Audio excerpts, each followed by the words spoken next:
धोती कुर्ता गमछा जेहन है, धोती कुर्ता गमछा जेहन पोशाक नहीं कोनो।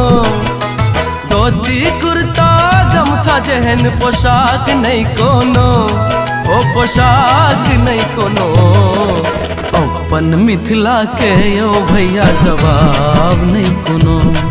हाँ, अपन मिथिला के यो भैया जवाब नहीं कोनो। धोती कुर्ता गमछा जेहन पोशाक नहीं कोनो, पोशाक नहीं कोनो।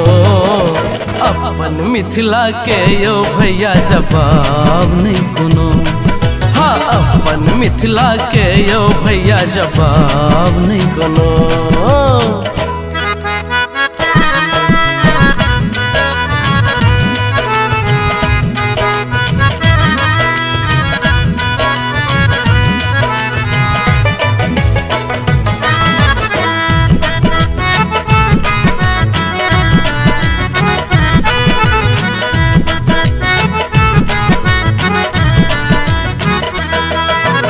एक से एक तपस्वी एता एक से एक भूप छे। मिथिला के संस्कृति दुनिया में अनूप छे।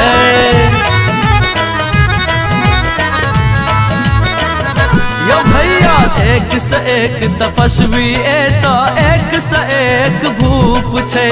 मिथिला के संस्कृति दुनिया में अनूप छे। माथ पे लहकई ललका जेहन है, माथ पे लहकई ललका जेहन पाग नहीं कोनो, ओ पाग नहीं कोनो। अपन मिथिला के यो भैया जवाब नहीं कोनो। हाँ, अपन मिथिला के यो भैया जवाब नहीं कोनो।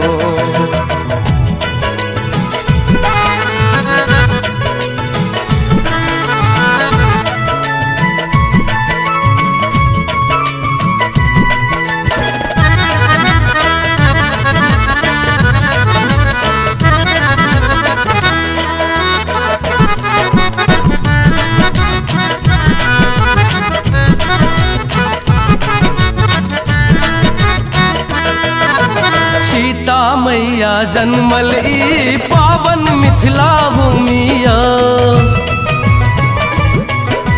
मिथिला वासी छठ स्वयं निपुण आगुणिया।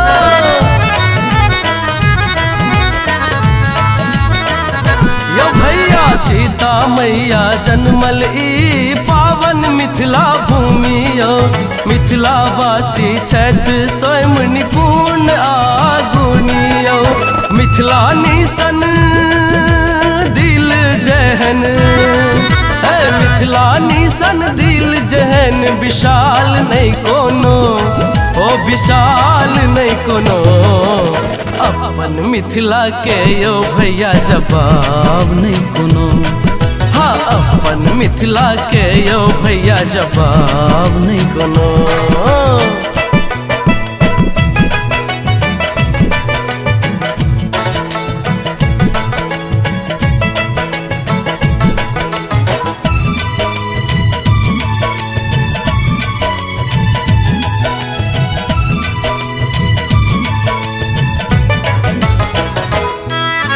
मिथिला के झंडा दूर आसमान में फहरत रहे। मैथिली भाषा सदैत अहिना जग में गमकैत रहे।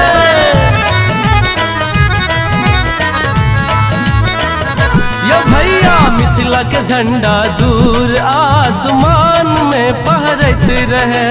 मैथिली भाषा सदैत अहिना जग में गमकैत रहे। नजर न लागई मिथिला के है, नजर न लागे मिथिला के साल साल नहीं कोनो, साल साल नहीं कोनो। अपन मिथिला के यो भैया जवाब नहीं कोनो। हाँ, अपन मिथिला के यो भैया जवाब नहीं कोनो। धोती कुर्ता गमछा जेहन पोशाक नहीं कोनो, पोशाक नहीं कोनो।